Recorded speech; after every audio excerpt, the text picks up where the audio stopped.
Today's guest is a digital architect for the publishing elite, an engineer not just of code, but of culture, scale, and staying power. Meeky Hwang is the co-founder and CEO of Ndevr, the digital backbone behind some of the biggest names in publishing. Think Forbes, Sony, and Bloomberg. At the helm of a WordPress agency built for resilience, Meeky isn't just building websites. She future-proofs entire media ecosystems. In a world where one crash, one breach, one bottleneck can tank revenue and grind operations to a halt, Meeky's team is the one media giants call when their platforms cannot afford to fail. But what's even more remarkable is how consistently she operates at the highest level with quiet excellence. It isn't boastful or full of bravado. In fact, she thought her success was normal. Even after scaling her agency far past seven figures with nearly zero client churn, the business still runs with a level of efficiency most founders don't think is possible. She's a systems thinker who sees both the tech and the people. She strengthens not just the platforms, but the workflows, team dynamics, and decision making that make them resilient. Her leadership isn't flashy, it's focused, durable, and deeply human.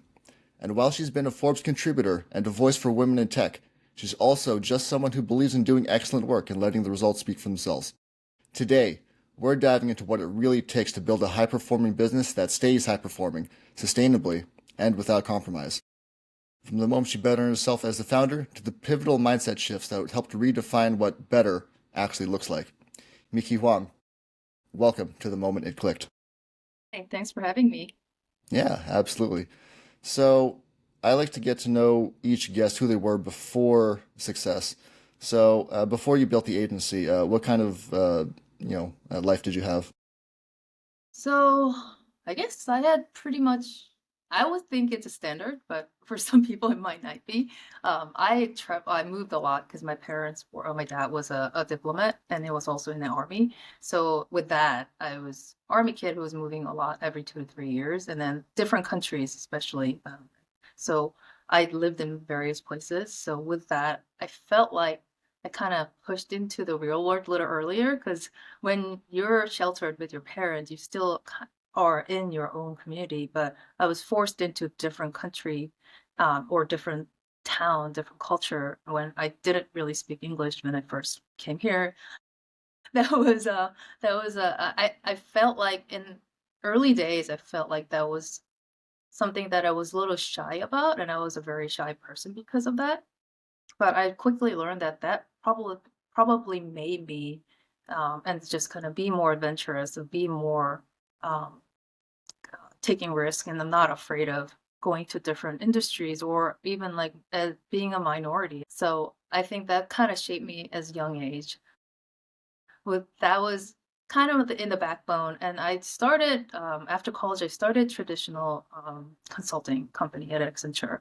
So I did wanted to learn more business, and I did have a technology background, so I was a systems and information engineering, and then did the business minor as a user interface, human user interface, minor, I think. So I always had a technical background, but I wasn't sure actually the computer science coding was my thing because when you're in college, you're learning a lot of theories. So it doesn't click. You don't get it too much because it's very theoretical, and I didn't understand the whole practical application of that when I started at Accenture, and I think my first job coincidentally was one of the development work. So I had to that back then there was a VB, and then the Microsoft language was just probably not really used anymore. My first role was to convert that to VB.NET, which was a kind of newer thing, and then just kind of morph into C#.NET and all the Microsoft languages. And with that, I was fortunate enough that my mentor, my boss, and my mentor kind of walked me through how to practically use it, and I was like, "Oh," that was actually one of the first click moment, I would guess. It's like, "Oh, it makes sense. Because it makes sense, I can do it." And then so I did development work, and from there, I decided to go to a small startup just to understand development more. So, and also I was very fortunate to meet an amazing boss who I didn't know too well. Well, junior developer, you don't know too much, even though initially you think you know a lot, but you just realize you don't know anything. And then my boss was willing to just kind of teach me based on my logic. So like he pretty much asked me logic questions and math questions, and then he was willing to just gonna, I think you have potential, so I'll teach you how to do this. So I went to the startup to just learn about different, so C Sharp and different .NET, Microsoft stuff.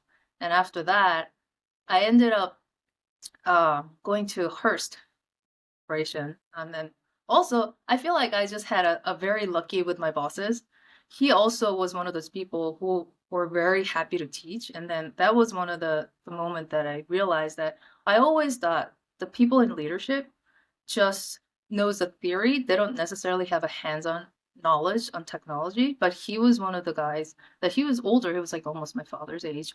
But he would just practice, just spin up some apps and things and just show me. I was fascinated by that. And he was so happy that I was very willing to learn because I wanted to do a grad school while I was in there, and I was gonna quit my job and go to grad school. And he's like, no, let's figure out how we can help you while you're working. So that happened, and then I still connect with all the old bosses. That they still very inspiring, and I learned so much from there. And then from there, I went to, so I did some school, and then during that time, and my department was bought by a different company.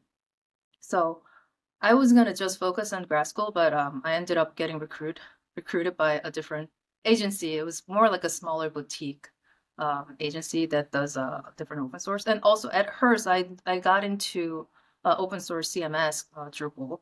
So that was the first time I pretty much switched from the very tight language to open source, and it was flexible and free. And a lot of people, like very traditional computer science or Microsoft, or those people might think that it's insecure, but I also learned that because of that, there's very much flexibility with PHP and JavaScript, and that's my first introduction there.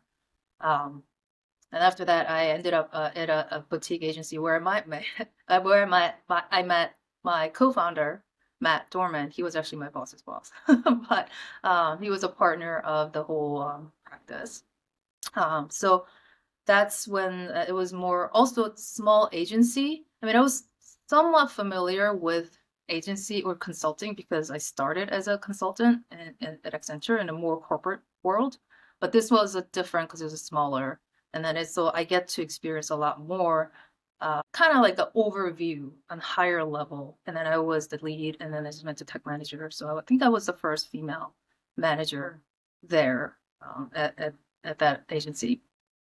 Um, and then how we started Endeavor was interesting as well because I was already thinking about moving on. And then obviously Matt knew about it, but Matt actually left before I did. So I was a little slightly upset, but still I was pretty like, because I respect him a lot and I learned so much from him.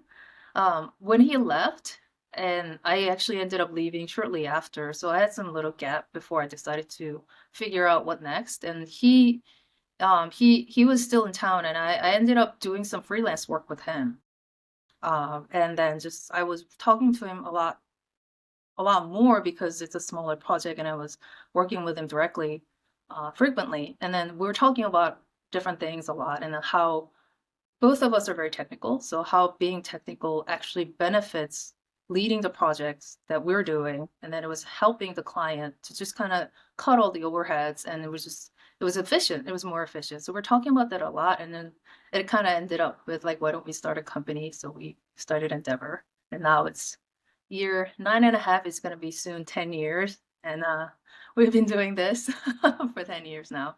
So that's a long overview of my journey to where I'm Yeah. at. And it's really interesting too, because I think a lot of founders, I mean, maybe because I speak to like a lot of marketing people, they seem to not have as strong of a technical background as you, versus you are extremely competent at the technical side. And that must have been an overall strength rather than just being the guy who just sells everything all the time and without any real knowledge of what he's doing. Um, so, do you think that contributed largely to the sustainability, or like, do you think it, or did you need to bring in a salesperson, or like, how did that process look like in the early days, like, with getting clients? Early days, so I was pretty much from the previous agency, I was doing a lot of handling pretty much, I would say about 90 to 95% of all the WordPress clients.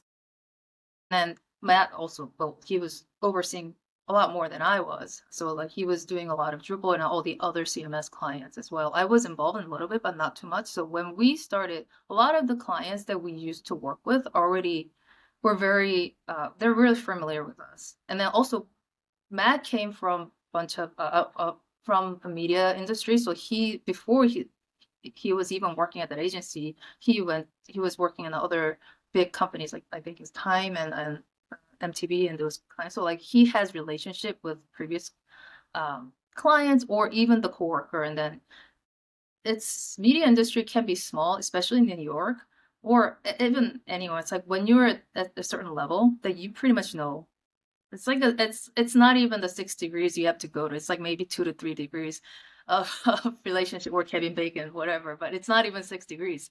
So you end up knowing a lot of people in the industry. So we were known to be the efficient and we know what we're doing. So they already had a trust. So a lot of people who are in the industry had a big trust on us. So it was a little more natural when we started. Some of the clients, when they found out we started the company, they wanted to work with us.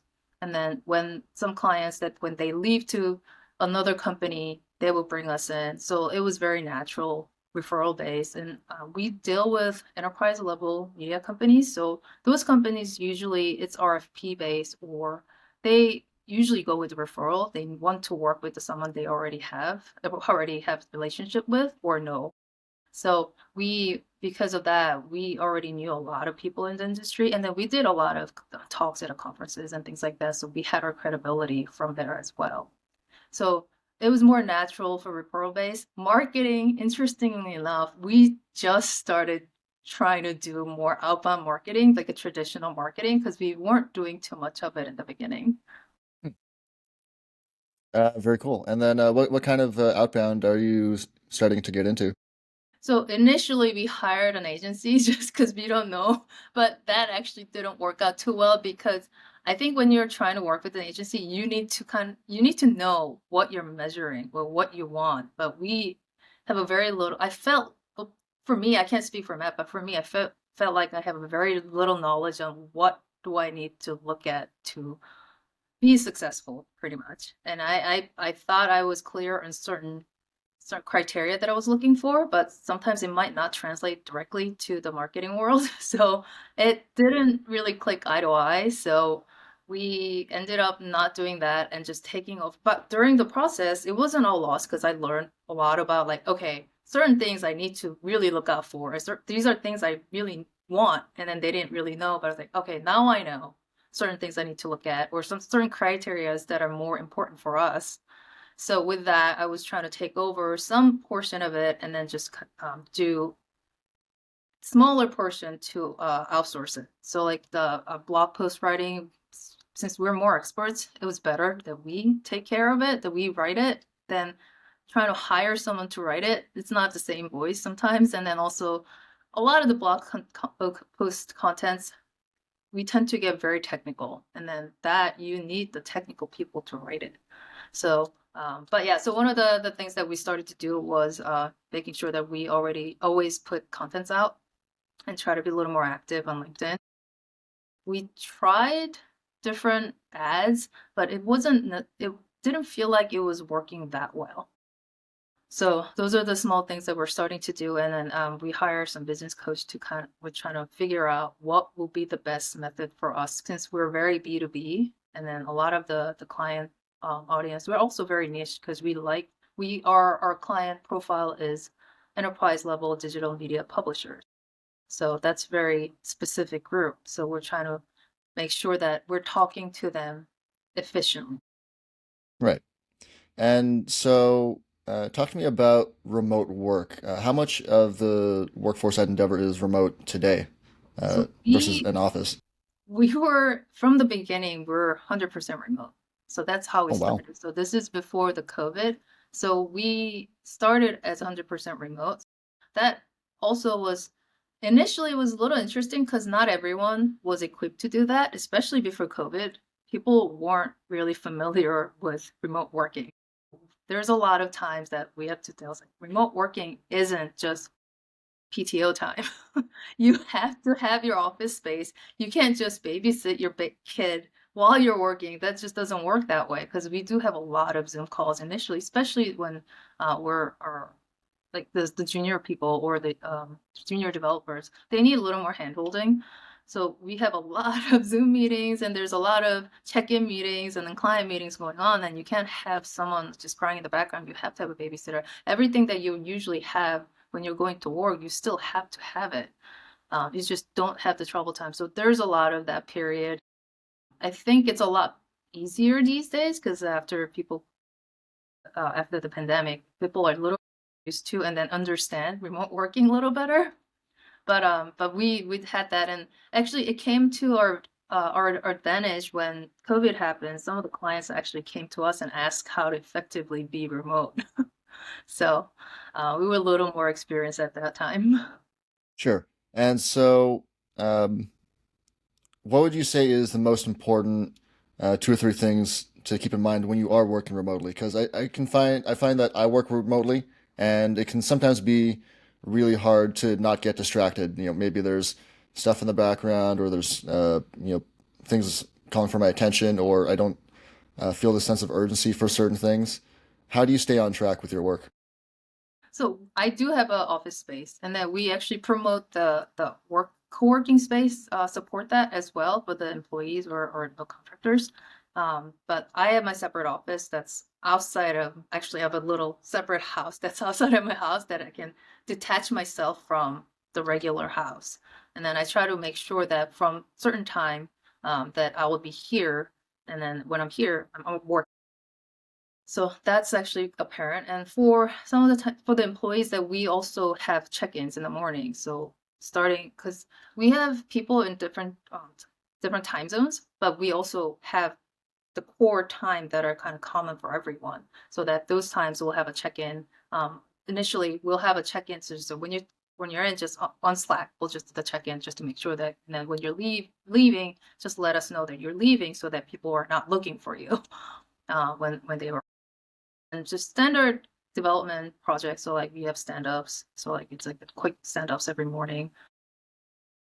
Those usually happen. So making sure that it's over communicating usually is like what needs to be done because a lot of times you can't just leave and then ask people are looking for you. So like just we always kind of promote that make sure that you overcomplicate, especially when you're starting when you're new to the team. Just make sure then also when you get to comfortable cadence with the team, there are times that you can leave, but then make sure when you're leaving for longer period of time than usual, just make sure that everyone in the team is aware. So those also has to be in place to make sure that it's working with the team in a remote workspace. Right. So just to make sure that you have not necessarily over communication, but very clear and good communication between the team and like regular check-ins, just making sure that you're all on the same page with everything.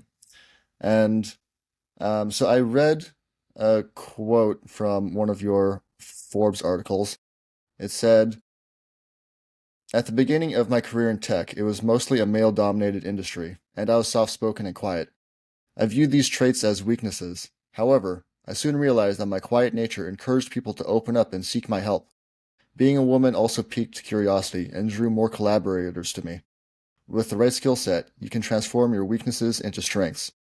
So, me personally, I am more introverted, and in most rooms, I'm one of the more quiet people. But people think that a leader needs to be loud and ultra charismatic and almost even kind of bossy. But what does leadership look like when it isn't loud? It's more approachable, strangely enough, because I actually realized that because in the beginning, especially, I was very, very quiet and I didn't like to speak up and I'll just tend to listen a lot more. That actually came to advantage as well because in the beginning, I'll just listen to everyone in any meetings, I'll just listen. And then like some people will actually ask my opinion at the end because I was quiet all the time. But it actually gives me time to think better and then just kind of not just jump into something that I wasn't ready to talk about and things like that. So, and also got to listen to everyone's point of view just because I'm just listening and taking notes. Being quiet, also being quiet and not being loud. Some people, especially the developers, or they're known to be, not everyone's very social. And then they sometimes they don't speak out a lot too, because they're in their own world a lot of times. But if you're too aggressive or too, I don't know, too outspoken, I feel like they get intimidated a little more than, not everyone, but like I just like I've seen some patterns with the developers or even like some quieter people, because I was not too outspoken or too loud to them or too bossy to them.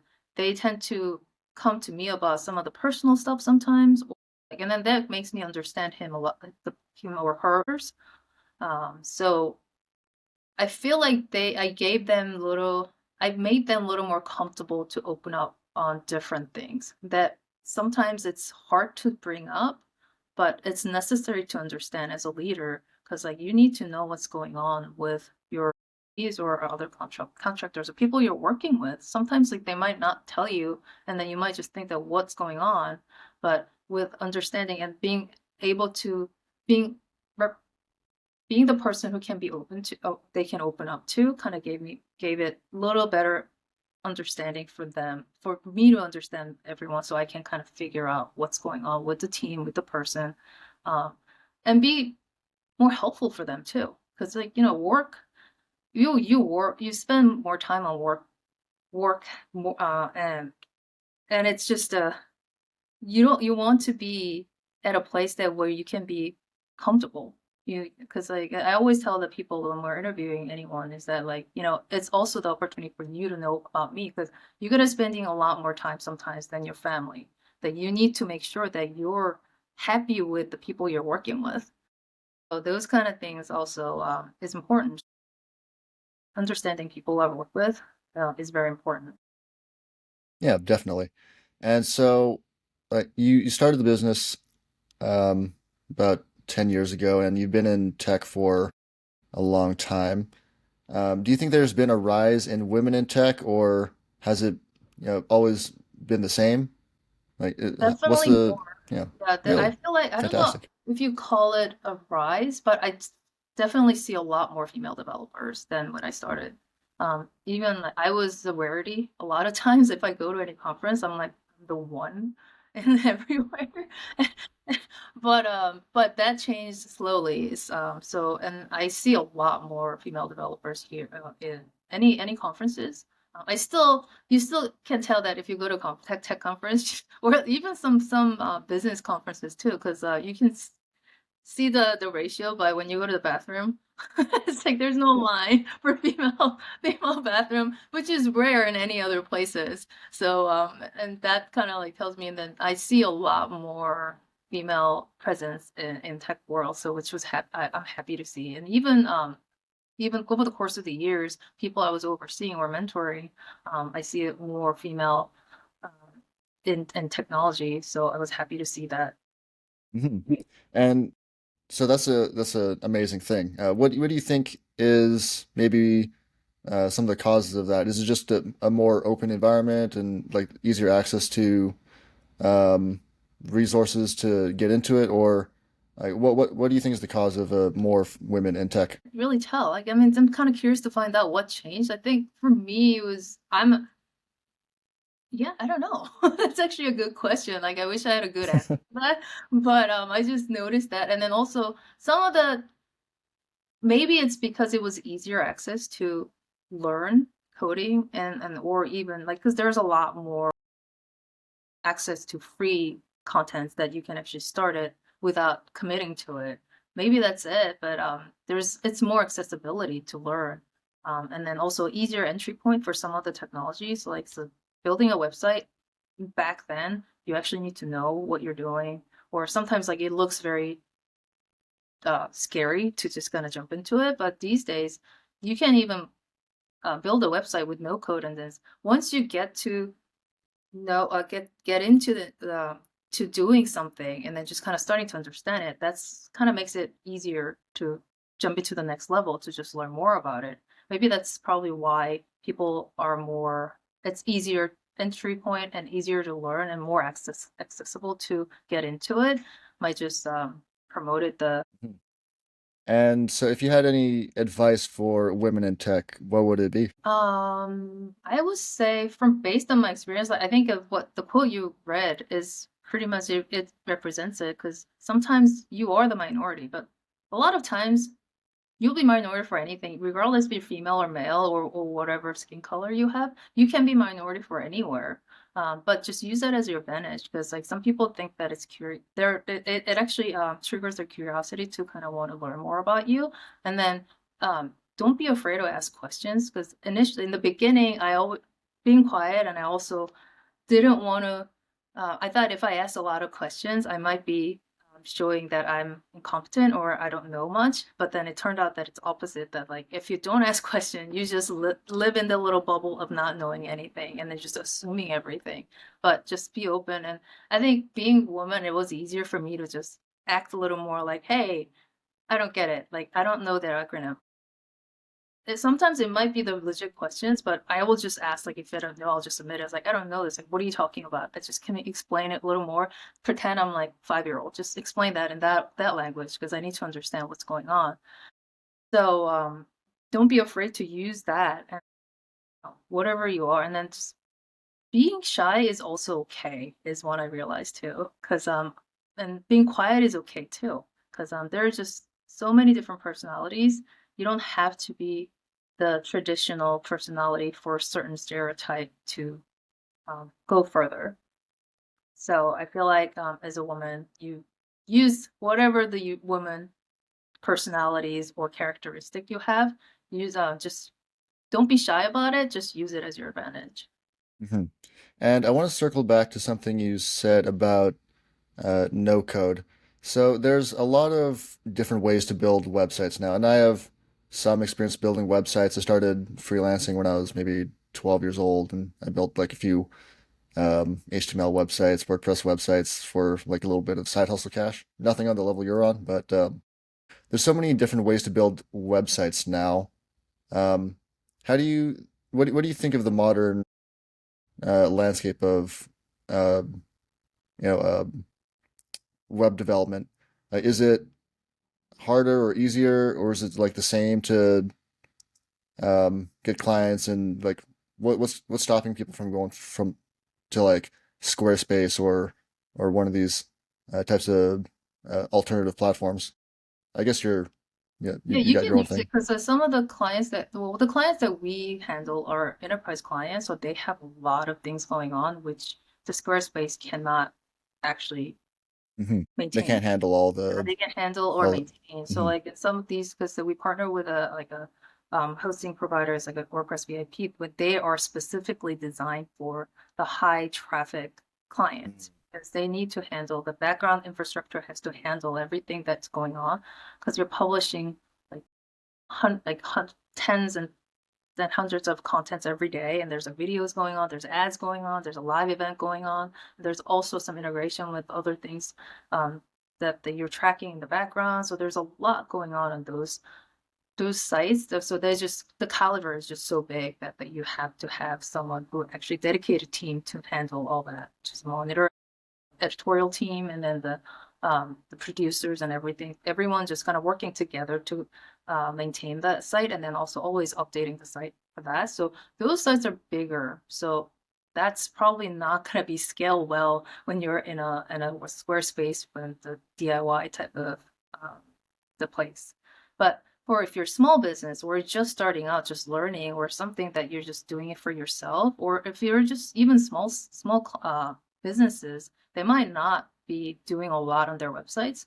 Those companies or businesses can just still use those just kind of spin up the site and then just do it yourself type of sites, and they should be fine. But at one point, when you need to scale from your business, like or e-commerce might not be perfect on that because there's a lot of security stuff components to it, and then there's a lot of client information and then credit card info. All that stuff needs to be you need to make sure those are secure and you're maintaining your client. You're making sure that you're looking out for your clients. So those kind of sites might need a little better platform or hosting provider who actually know how to handle those. So the entry point starting probably a better idea to use like a Squarespace or something that's free and then just to learn it. But once you scale up to a certain point, then you probably want to think about hiring designers or developers. Especially also you want to make sure the user interaction for your site is not bothersome for the audience that you're trying to target. So there's a lot to it when you're building a website. So once you hit certain size of the business or certain interaction or attractions on your site, that's when you want to think about making sure that you have some custom developers or dedicated people who's maintaining the site. Hmm. And how do you feel about AI and AI coding? Like, is it competent at all? I've seen some hit or miss things. Like, I've tried using it myself. Like, I don't think it's anywhere near the capabilities of like a really good human programmer. But what's your take on it? Yeah, I think I recently was trying to write an article about that too, because it's not there yet. It might get there, but you still need some human interaction or some senior person who's overseeing it to make it successful. It definitely saves time because like you can kind of generate a pseudocode or some of the workflow can be automated, but you still need someone to actually make sure that the quality control is there. Because I tested out in the beginning, and even still different tools that come out when you try to just use the AI, it's so clunky and buggy, so you still have to fix a lot of it. But so you can't just roll it out, and sometimes it might work, but the performance is a little weird. And then when you click a couple times, it just breaks. So like it's not really thought through thoroughly yet. So you still need the leadership to kind of understand or the lead type of person to oversee to make sure that the quality is there. And then it's also sometimes they spit it out in written certain way, but it's slightly different from the actual requirement. So that can happen too. So there has to be someone who's actually that's working together and just AI. I feel like now and even for even near future, you can use it as a to make it more efficient and as to kind of save time. But I don't think it's there yet. So I did hear recently from one of my old core, his friends' kids are graduating computer science, and then entry job for computer science used to be they had no problem getting a job, but these days it's harder because a lot of companies think that they can just replace with the AI. Because like as a human, you might be just versed in 3 to 4 different programming languages, whereas AI can just know like thousands of different things. So they tend to do that. But it was very junior people's job might be a little affected, but just kind of know because it's similar to but like I think that someone could compare it to like when the iPhone came out, everyone thinks like, oh my God, it's crazy, but like you know how to use it right. If you know how to use it right, it's gonna benefit you. I don't think it's gonna overtake the actual job yet. That makes a lot of sense. And for the front end with how the website looks, um, are there AI designer tools that are pretty good, or like humans must just crush the automatically generated web designs, or is that not the case? I think humans still has to interfere. I don't do design work, so the creative side Hmm. isn't something that I can really speak very well of. Even when I try to test out some of the things that it looks very, very generic from like a couple of years old website. If you want to be more creative and you want to have those kind of websites, you probably want some human interactions. And the creative work is also one of the things that's probably going to be one of the hardest to do with the AI because I don't know if the creative side is there yet. Take me back to the founding of Endeavor. You're in the middle of doing a few transitionary things. You went to school, and then you've also had a string of different jobs. Was it scary or was it exciting? A mix of both. I was naive, to be honest with you. I didn't know what I was getting into because I didn't know what it takes to start a business and then maintain the business to be successful. I was just pretty much, oh, okay, it sounds fun, I'll do it. So that's how it started. And then I was learning so much through like I still learn a lot. I feel like I'm still a newbie in this whole thing, even after 10 years. It's it was a lot of learning, and there was a lot of scary times, and there was a lot of nights that I feel like you're just, like, staying up all night just thinking about certain things. So, it was not easy, but at the same time, I was very naive about, like, what it takes, and I wasn't like, it's not like I was just preparing to do it, it just kinda happened. I think it's probably better that it happened because if you think too much of it, you might not start anything. So I felt like because I didn't know too much then, it's probably better positioned to start starting a company. But I was fortunate enough to have a partner who was very, very experienced, and I also learned so much from him because I didn't know a lot of things that is involved with business in the beginning, especially because he was a partner as overseeing the entire practice. He had a lot more insights. Like I didn't know too much about what to track, what to keep an eye on. Like didn't know too much about like what really involves in hiring because I've hired people, but I wasn't really on top of everyone to just like what it really like how many so doing all the numbers and spreadsheet and all that stuff. I was not familiar with it in the beginning, but I was learning as I was going, and even like just getting the rules for employees, and then just figuring out what benefits we want to provide and those kind of things. There's a lot of work involved, but I just didn't know about it. but um, but learned through it, and then I'm happy that I learned, and I feel like there's a lot to learn to be more successful and more innovative and be, I don't know, be a better cost or even like just, coworker and everything. But it's exciting because there's so much to learn right now, even now. So I'm a type of person like I will always want to learn. If I'm not learning, I probably will move on. But there hasn't been a lack of stuff to learn so far. Absolutely. And so, um, would you recommend starting out a business with a partner? Because you probably filled each other's strengths and weaknesses out a little bit. But I know a lot of people who say don't go into business with a partner. How do you feel about that? I hear that a lot. I was lucky enough to meet a partner. We actually complement each other, and also we our work ethic and the way we work was very, very similar, which was surprising. So I was fortunate enough, so I'm the one that actually worked outside, but I know there's a lot of times it doesn't work out. I mean, we did actually in the beginning, we had three partners, but we ended up with the two partners, we ended up buying him up. He wasn't bad or anything. It was more like the way he worked, and the way Matt and I work was slightly different. I think he was more successful. He's a smart guy. He was is a probably more successful as a the internal development team, not on agency side, but more on the client side. He's probably thriving more. So there's a little bit of difference in personality on that one. So it just didn't work out too well with the way we worked, but it wasn't a bad breakup or anything. We just kind of he understood it and we understood it, so it was but even so, that was still I feel like that was one of the difficult times to just buying him out, understand and just making sure that it's 3 to 2. So there's responsibility changes and all that.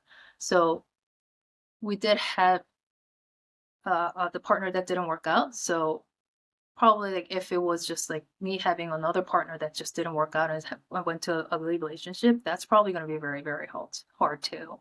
I just kinda so I'm fortunate enough that the other partner that I had, like, Matt, was very similar to how I was, and then we understand, and then we worked together, for what about 5, 6 years before we started as well, so I think that helped as well. So we already knew very each other in a way, like in a working relationship, and then like, now like people partners, like our family knows his family, so we're very close in that end. But yeah, that's also very important to have find a partner who you can trust. So but it can be very hard, and I've heard a lot of horror stories about partners not working out. Yeah, definitely. I even hiring a friend like that can get complicated as well. I've seen some horror shows with that. Um, so when you're also starting the business, was it just I mean, it was the three of you originally, then it went down to two. Like, how long did it take to get to the first hires? Was it immediate, or did you take some time to do that? I think it was media because there were a lot of people when we started. There were a lot of people who wanted to work with us, so we Nice. yeah, That's and always we're lucky flattering. enough. Yeah, we're that was flattering. So I was like, maybe we did something right. So we didn't want to hire too many, so we just wanted to be very selective. So, but we had employees just because it was a remote working, and also we only hired the senior developers and full stack developers. So um, it was and also because of that the remote. So we always people who haven't worked with, we had the rule initially. We had the rule that if we have worked with the person who we're bringing in before, we can skip the contracting period. But we went to contract to hire strictly just to understand that we at least have a one project with the person to make sure that they understand how we work and also remote work is working for them. So that was the hiring of people was pretty much immediate. And was there ever a moment where you're growing the business and I heard on another podcast where you mentioned, oh yeah, no, we were at like 2 million and I spoke to these other agencies and then they're like, wait, you're at how much? And then like was there ever a moment where you're like, whoa, this is actually bigger or better than I thought it was? Like we're actually doing something really right. Yeah, we're pretty lean team because we went to yeah, so because Matt and I are both very technical and we're hands-on, we were able to be very lean without a lot of overhead. Although there's a point that we have to scale to go over it because there's a limit to how many we can actually personally maintain. Um, but yeah, so because we're lean, so some of the numbers I don't know which, but yeah, I was surprised that we're very profitable because of hands-on experience. And then I thought that was normal for all the agencies, and turned out it wasn't. So also another naive and learning experience with that. But I also realized that you can be more proficient with a smaller team. Um, and then just because if you have the right people, it's more efficient to have a smaller team because it, it can be overhead if you have a lot of people there. And then just like sometimes it's harder to manage people if there's too many. So I thought, I think that having the right team together can be, maybe the smaller team can be very, very efficient. Right. And so just for a little bit of context, let's say that you have like a team of five versus a team of 20. One obviously has like a lot more overhead, a lot more confusion, but like you're able to run, let's say a 20 person revenue business with a smaller team. Um, how do you think you get to that? Like, do you do more work, or is it just doing more efficient work? Like, what's the secret sauce there? I think it's more efficient work because sometimes it's like just having a lot more body doesn't necessarily be more efficient because you have the process and sometimes you know that like if there's too many people they might be actually stepping over each other's toe because you just need to have a clear directions on everyone and sometimes like you don't need three developers work on one thing, you just need one person. This can be more efficient because they might be overlapping a lot of work and so they might not be communicating correctly to make sure that their work is getting pushed out correctly because I've seen in a bigger team in the client too because we work with a client with a lot of people there.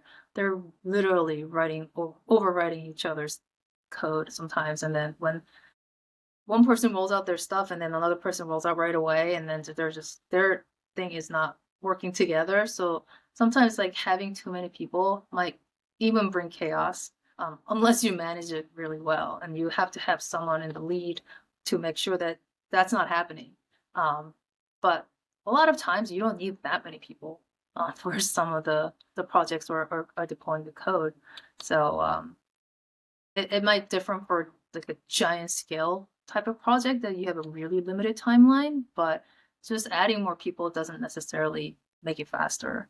You just need to have the right process and then also everyone, and also that's another challenge too. If you have too many people, you can't, it's harder to make sure that everyone's on the same page a lot of times. So having a people with more efficient process and then just making sure everyone is clear on what they need to do is more important and it's actually more efficient to run the project. Hmm. And so I think that kind of goes back to your insight about like you want to have really good, clear communication with everyone. And do you think that um, like, is it just a lot of meetings, or is it just like a few quick updates? Like, what does that actually look like in the workplace on like a practical basis? Like, how do you actually communicate with the team to get that efficient? It's a mixture. Sometimes, like, so maybe, like, but you don't want to have giant meetings all the time because it's waste up a lot of time, a lot of people, because you don't need 40 people meeting every 2 days or every day, because they might not need to be there, and they can use their time better in Yeah, for other things start that they falling asleep do. on the Zoom calls. Yeah. Right. Yeah. So like it's like if it's a quick check-ins and to make sure then sometimes like it's just kind of one-on-one with like if I'm overseeing someone and they have got the task assigned that they might not understand under completely. So I'll just check-ins like you do realize like this is X and Y and Z. Little check-ins actually helps and then Slack messages open to just kind of and then they'll ask you know be open to just kind of check in to make sure that check in with like whatever I'm trying to do am I on the right track, so like just promoting that to make sure that the peers or the your subordinate to just quick check in actually helps.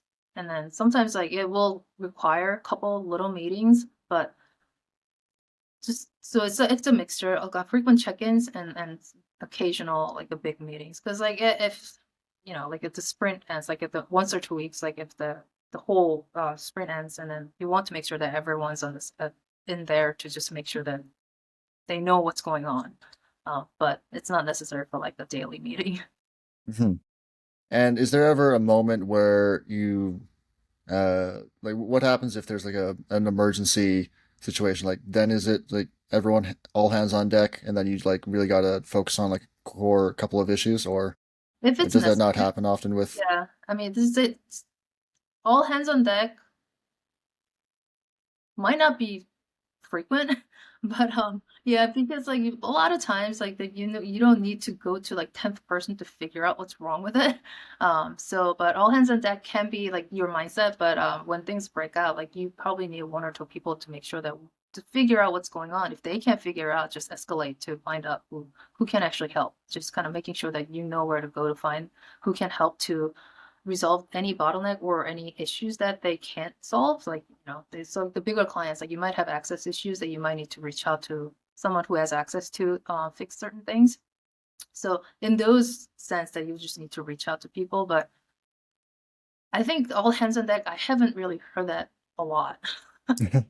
Yeah, I feel like that's maybe a pretty rare situation. It sounds like it would be in a show or something, but I think in the workplace, it's actually like you can just go to the one or two people that actually know what's going on, and then get them to either chime in or help fix the problem, and then really just like try and find solutions from there. Yeah. Um, Realistically, they said all hands on deck, but it turned out like 1 or 2 people can actually fix it. So it's kind of lifted right away. yeah, definitely. Yeah. And so, um, do you think there's like a process to um, running and a really efficient team, or is it just like it feels pretty natural to you? Like, did you need to like study and look up like a bunch of business books about how to do this? Like, because you said you start off perhaps naive in business, and then you are constantly learning now. But um, what does it look like on a day-to-day basis? You just go to work and show up. I think it came natural. I feel like having the corporate company as a starting point helped me on that end, because like Accenture, when you join, you go through just 2 weeks of training, and then they constantly train you on that. Because just starting out out of just fresh out of college, you don't know any of those. So that was already in my head, and then it was actually culture shock for me when I went to smaller companies. There's lack of processes. It actually shocked me. But there's a middle ground to it, because like sometimes the whole corporate processes might be overkill, but just like smaller companies, sometimes they don't have it, but just having the right mixture to kind of fit to your workflow and your culture probably was like it's probably the best thing to do. And then I felt like I accidentally learned that because I started at a corporate company and then went to a small company and just kind of comparing the two and then making sure that trying to find what worked well for both ends. So, and then I do read a lot of business books actually, only because I feel like I need to learn it. And then I actually, and also when you're in industry, like it makes a lot more sense. So like I feel like in the beginning, when 20s, when I tried to read it, it didn't make sense at all. But if I read it now, it makes a lot more sense, and I can actually apply it. So I ended up reading a lot of business books after I studied business, and then it actually made sense. So Yeah. And so you mentioned a few times that you maybe started out in business naive. Do you think that helped you or it hurt you? Because I know a lot of people, they start a business and then they're like, if I knew what I knew now, I wouldn't have started it. But it also it drove you to being very successful. How do you feel about that?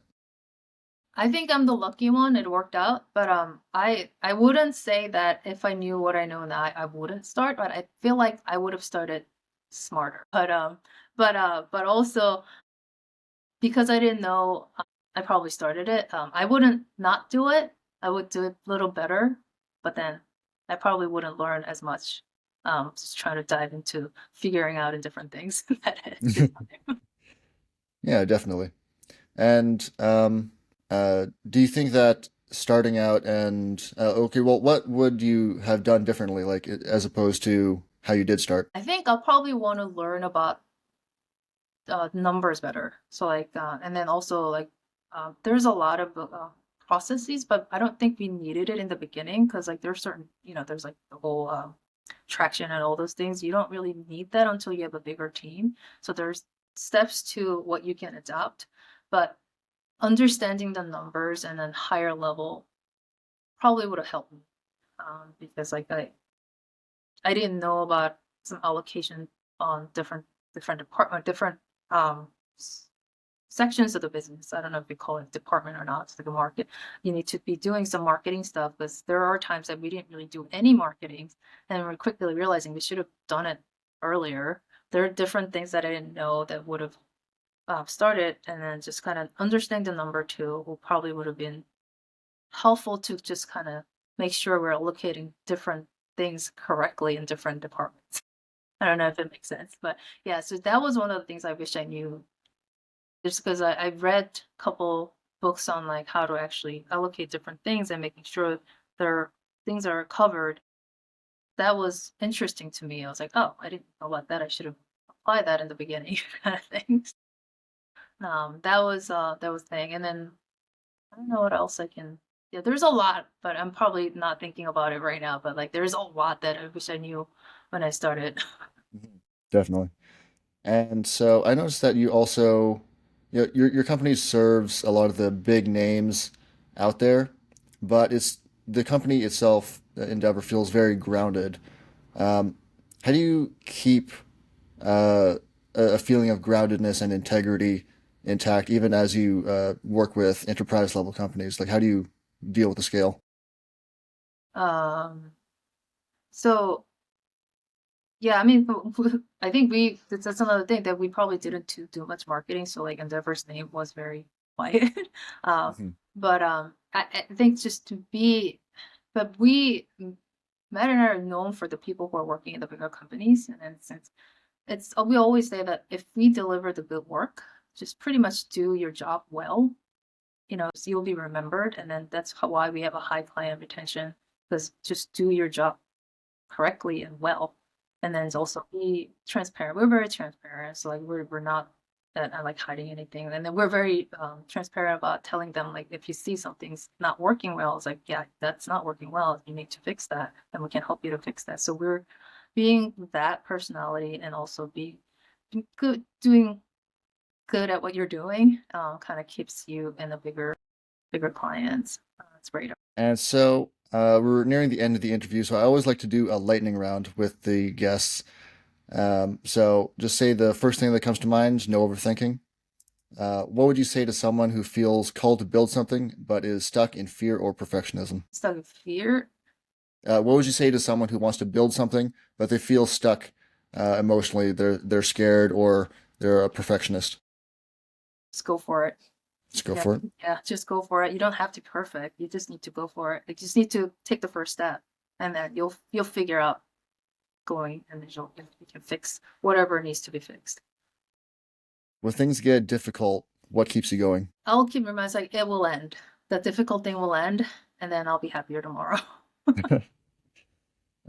What's one tiny decision you made that ended up changing everything? Tiny decision. I guess I don't know if it's a tiny decision. So it's just starting a business. It felt like in the beginning it felt tiny. It's just it turned out that it was not tiny at all. Oh, that's usually how it kind of turns Yeah. out. You're given 1 week completely free, no obligations. What do you do with your week? Go out and paint. Oh, really? Yeah. What do you like to paint? I kind of haven't done it for a while, but I used to just paint and then draw a lot.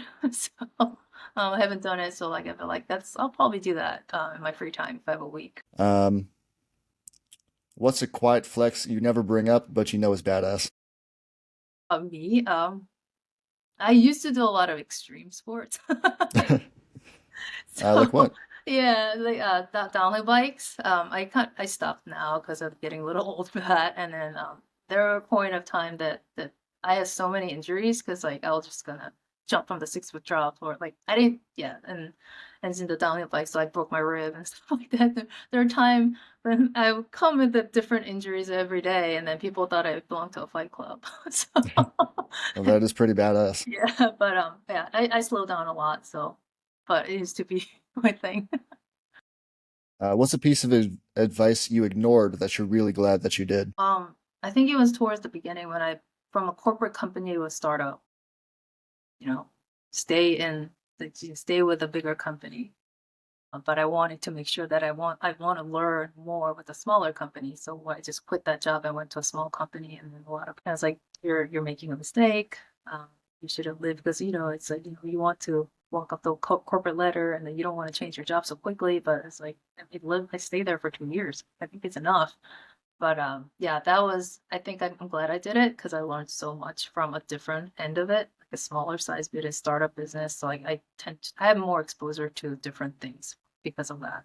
I'm glad I did that. But yeah, there's a lot of especially friends and family. What's a podcast or book you keep coming back to? I think it's like My First Million is a podcast I watch a lot. Oh It's yeah, very interesting MFM. and entertaining. Yeah, I Yeah, love that one. yeah. And the book, I guess business book. I struggle.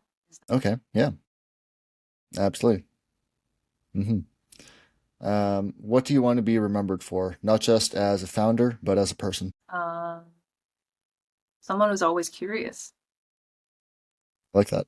Yeah. I like that. Well, Meeky, thank you for joining us today. And thank you everyone for listening. This has been The Moment It Clicked. Thanks for having me. Absolutely.